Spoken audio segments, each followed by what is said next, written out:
ગાંધીનગર ખાતે પ્રદેશ ભાજપના મુખ્ય પ્રવક્તા ડોક્ટર અનિલ પટેલે ખેડૂતોને મુદ્દે કોંગ્રેસ પર આકરા પ્રહારો કર્યા હતા। તેમણે જણાવ્યું કે કોંગ્રેસ ખેડૂતોના નામે રાજકીય રોટલા શેકવાનું બંધ કરે। સરકાર ખેડૂતોના પ્રશ્નો પ્રત્યે સંવેદનશીલ હોવાનું જણાવતા તેમણે કહ્યું કે મુખ્યમંત્રી ભૂપેન્દ્ર પટેલ હંમેશા ખેડૂતોના હિતમાં નિર્ણયો લેતા આવ્યા છે અને જરૂર પડે માંગણી કરતા પણ વધુ સહાય આપી છે। કોંગ્રેસ માત્ર ખેડૂતોને ગેરમાર્ગે દોરવાનું કામ કરી રહી હોવાનું તેમણે દાવો કર્યો। ગઈકાલની રેલીથી મોટાભાગના ખેડૂતો દૂર રહ્યા હતા।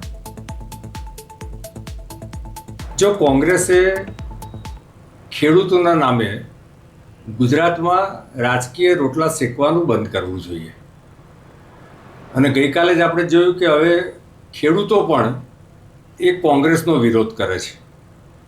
સવાલ કોંગ્રેસ અથવા તો બીજી પાર્ટી કોણ કોની બી ને કોણ કોની સી છે એ લોકોએ નક્કી કરવાનું છે, પરંતુ ગુજરાતમાં માનનીય મુખ્યમંત્રી શ્રી ભૂપેન્દ્રભાઈ અને એમની સરકાર એ ખેડૂતો માટે ખૂબ જ સંવેદનશીલ